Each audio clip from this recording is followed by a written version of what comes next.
The White Bronco and the trial of the century, the events that unfolded on June 12, 1994, began as a tragedy and quickly morphed into a national spectacle.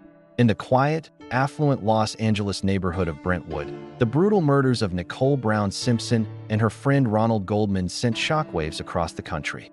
Their bodies were discovered just after midnight in the front courtyard of Nicole Brown Simpson's condominium, victims of a vicious stabbing attack that investigators estimated lasted no more than 5 minutes. As the Los Angeles Police Department, LAPD, began its investigation, the focus quickly turned to Nicole's ex-husband, the legendary NFL star and celebrity, Orenthal James O.J. Simpson, just 5 days later. On June 17, 1994, the legal process took an unprecedented turn, transforming a criminal case into a form of public theater. With an arrest warrant issued for his apprehension on 2 counts of first-degree murder, Simpson failed to turn himself in at the agreed-upon time. His lawyer, Robert Shapiro, held a press conference where a distraught message from Simpson was read, leading police to declare him a fugitive. What followed was one of the most surreal and widely watched television events in American history. A low-speed police chase along Interstate 405 involving Simpson's friend A.C. Cowlings, driving Simpson's white Ford Bronco. An estimated 95 million people across the nation watched as the chase unfolded live, with news helicopters providing a bird's-eye view of the bizarre pursuit. This televised chase was more than a procedural event. It was a foundational moment that shaped the public's perception of the entire case. It turned a double murder investigation into a real-time drama, instantly captivating a nation and blurring the lines between news and entertainment.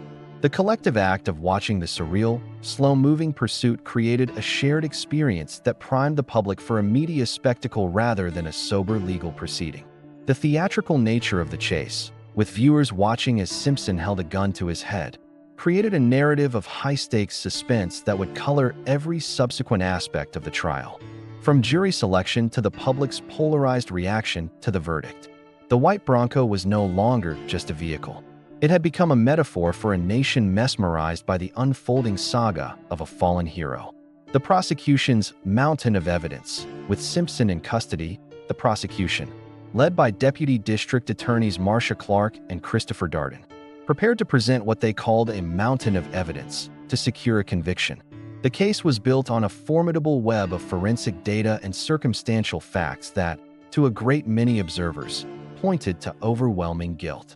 This evidence, which was meticulously compiled and presented, seemed to create an unassailable case. The blood trail, DNA at the scene and at home at the core of the prosecution's case was DNA evidence, a relatively new forensic science at the time. The jury was presented with a series of DNA findings that appeared to irrefutably link Simpson to the crime scene and the victims to his home and car. Key among these were blood at the crime scene. Bloodstains matching Simpson's DNA were found near the shoe prints at the Bundy Drive crime scene, and a trail of blood drops led away from the victims towards a rear gate. The probability of this blood belonging to a random person was an astronomical 1 in 9.7 billion for some of the samples. The bloody socks, a pair of socks, found at Simpson's Rockingham estate, was soaked with blood that contained the DNA of Nicole Brown Simpson. The presence of her blood in his bedroom was a highly incriminating piece of evidence, as the defense would have to find a way to explain how it got there. The Bronco's interior. Inside Simpson's white Ford Bronco, investigators found blood from O.J. Simpson, Nicole Brown Simpson, and Ronald Goldman. The DNA match probability for this evidence was even more staggering, with some samples having a 1 in 21 billion chance of a random match. This finding was particularly powerful since Ronald Goldman was not known to have ever been in Simpson's vehicle. The prosecution also presented a range of other forensic findings, including fiber and hair evidence, which corroborated their narrative. Fibers consistent with the carpet from Simpson's Bronco were found on a knit cap at the Bundy crime scene and on a bloody glove at his estate. Similarly, hair consistent with Simpson's was found on Goldman's shirt and the knit cap, while hair consistent with Goldman was found on Nicole's body, indicating a struggle. The circumstantial case, motive, timeline, and wounds beyond the forensic links, the prosecution wove a compelling circumstantial narrative. They introduced evidence of Simpson's documented history of domestic abuse, including a terrifying 911 call from Nicole that was played for the jury. Witnesses like Nicole's sister, Denise Brown, testified to the violence and OJ's possessive nature, establishing a clear motive. The prosecution also used a timeline of events on the night of the murders to show that Simpson had both the opportunity and the means to commit the crime. Limousine driver Alan Park testified that he arrived at Simpson's home at 10:25 p.m. to pick him up for a flight to Chicago, but received no answer when he repeatedly rang the doorbell. Park later saw a shadowy figure resembling Simpson enter the house just before Simpson emerged, claiming he had overslept. The timing of this testimony left a window of opportunity for the murders to have been committed and for Simpson to return home to change and prepare for his trip. Finally, the prosecution highlighted unexplained fresh cuts on Simpson's left hand when he was taken in for questioning. His shifting explanations for the injury, initially claiming not to know the source and later attributing it to a broken glass in his Chicago hotel room, appeared suspicious and inconsistent with a simple accident. In an interview with police on June 13, 1994, Simpson's account of the events was vague and contradictory, with officers noting a series of missed follow-up questions. The defense's strategy of doubt in response to the prosecution's seemingly overwhelming case. Simpson's defense team, a group of high-profile lawyers dubbed the Dream Team by the media, mounted a masterclass in legal strategy, led by Robert Shapiro and later by the charismatic Johnnie Cochran. The defense's primary goal was not necessarily to prove Simpson's innocence, but to create reasonable doubt in the minds of the jury.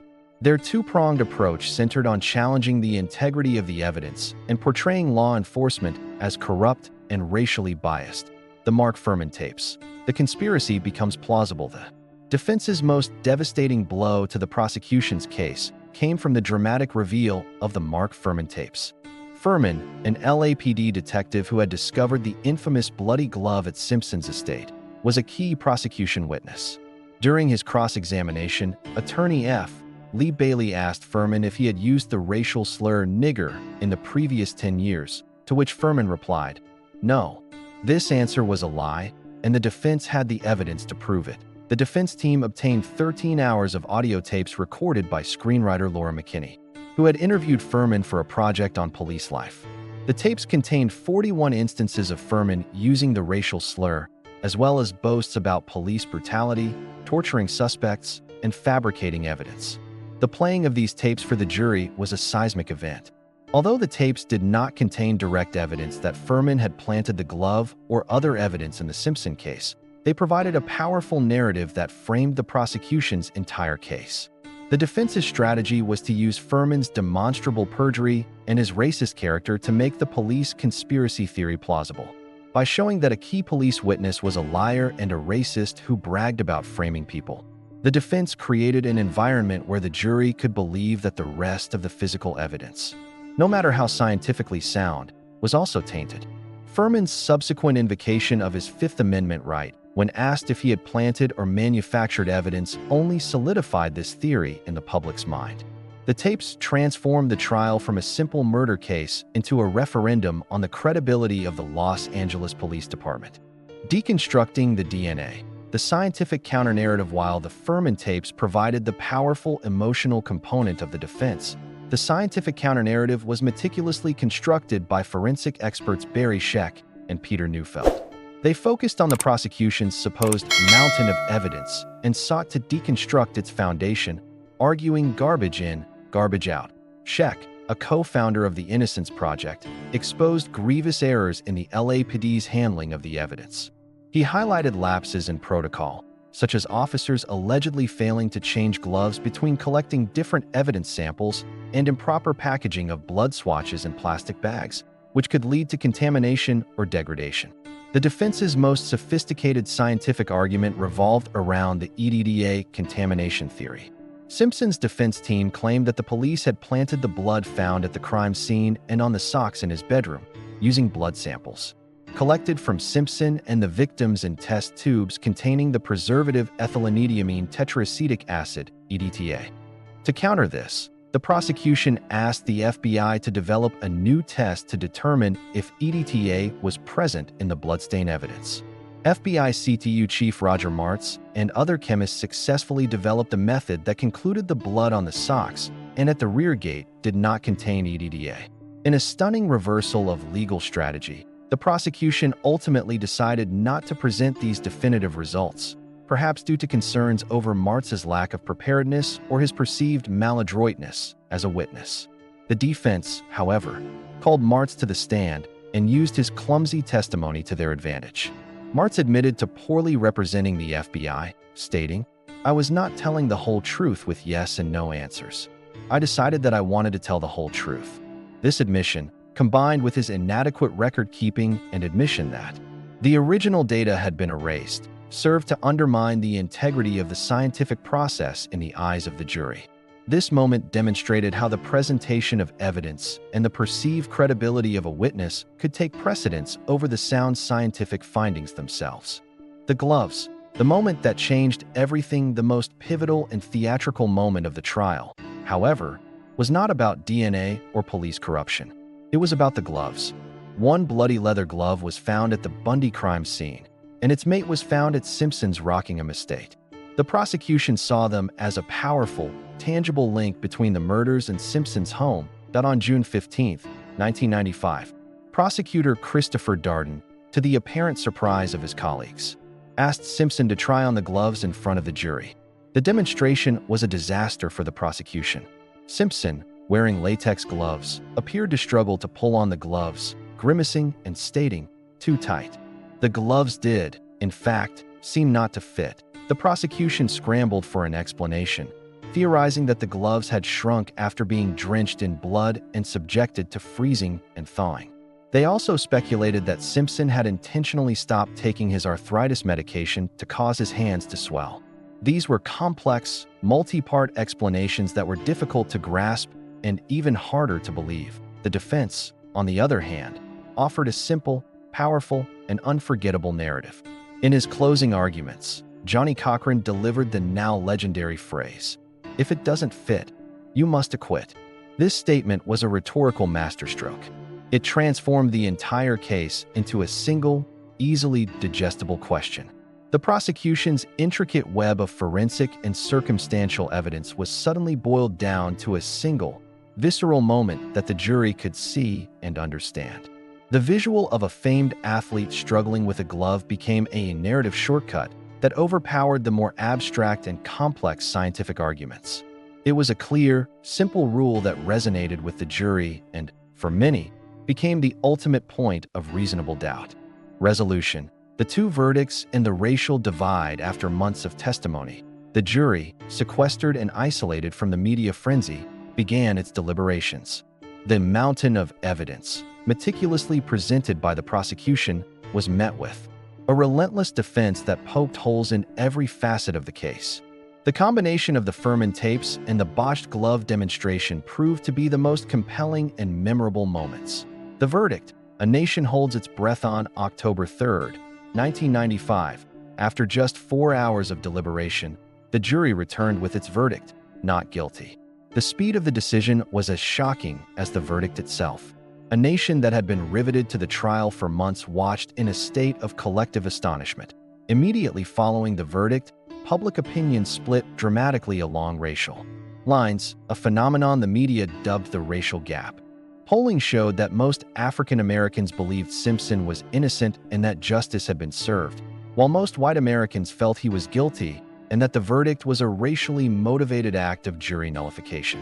This divergence of opinion was more than a disagreement over evidence. It was a profound reflection of two different experiences of the American justice system. For many in the Black community, the Fuhrman tapes validated decades of lived experience and deep-seated suspicion of police corruption and racism. The acquittal was not necessarily a declaration of Simpson's innocence, but a statement to law enforcement that a case built on a foundation of prejudice and misconduct could not stand, regardless of the physical evidence.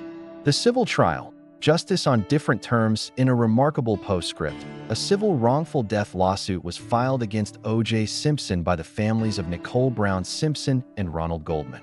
This second trial, beginning in October 1996, operated under a different set of rules and produced a different result. The core distinction between the two trials was the legal standard of proof. A criminal conviction requires proof beyond a reasonable doubt, a standard of near certainty. A civil liability finding, however, only requires a preponderance of the evidence, which means it is more likely than not that the defendant is responsible. Furthermore, the civil trial allowed for new evidence that was not presented in the criminal case, including crucial photographs of Simpson wearing the rare Bruno Magli shoes that matched the bloody shoe prints at the crime scene. The defense in the criminal trial had successfully denied that Simpson owned such a pair, but the photos, which were not available at the time, definitively proved otherwise. Additionally, Simpson was compelled to testify in the civil trial, a requirement that did not exist in the criminal case where he invoked his Fifth Amendment right. In February 1997, the civil jury found Simpson liable for the wrongful deaths of both victims and awarded the families a total of $33.5 million. This outcome underscored the fact that the two seemingly contradictory verdicts were a direct result of different legal standards and the evidence that was available to each jury. The enduring legacy the O.J. Simpson trial's impact reverberated far beyond the courtroom, leaving a lasting imprint on American media, culture, and the justice system. The media revolution and the rise of entertainment news. The trial was a catalyst for a media revolution. It demonstrated the power of the new 24-hour cable news format, which was fueled by a public that demanded constant updates. The need for continuous content led to a blurring of the lines between mainstream journalism and tabloid sensationalism. The relentless coverage, which often prioritized gotcha journalism and entertainment value over substantive reporting, led to a lowering of journalistic standards. The trial became a blueprint for how to cover a high-profile case, prioritizing drama and emotional appeal, a trend that continues to dominate the media landscape to this day. It transformed legal analysts into on-air celebrities, proving that a compelling narrative could drive viewership and attention more effectively than a straightforward presentation of facts. Lessons for the justice system. A reckoning. The trial also served as a moment of reckoning for the American legal system. The defense's successful strategy, particularly the challenge to the integrity of forensic evidence, led to intense public scrutiny of police evidence collection procedures and a demand for higher standards. The case highlighted the critical importance of proper chain of custody protocols and the need for rigorous, unbiased forensic analysis. Furthermore, the trial underscored the inequities within the justice system itself. Simpson's ability to fund a world-class defense team that could deconstruct the state's case raised serious questions about the quality of justice available to indigent defendants. The case's outcome demonstrated the power of a well-resourced defense to expose systemic flaws and challenge the state's narrative, leading to a broader conversation about equitable legal representation. The trial also brought the issue of domestic violence into the national spotlight, transforming it from a private family matter into a serious crime and contributing to the passage of laws like the Violence Against Women Act. The legacy of the O.J. Simpson trial remains complex and profoundly debated. Was the acquittal a wrongful outcome that allowed a murderer to walk free, or was it a righteous victory against a corrupt police department? The ultimate truth may lie in the understanding that it was a combination of both. The criminal trial was not simply a search for a single truth, but a clash between two powerful, competing narratives, one built on a formidable mountain of scientific evidence, and the other on a devastating and plausible story of police misconduct. The verdict, in the end, was a product of the jury's inability to reconcile these two opposing realities, a decision that has left a nation divided and the debate forever unresolved. The glove that didn't fit remains the indelible symbol of a moment when theatrics, race, and doubt converged to change not just a verdict, but the course of modern American history.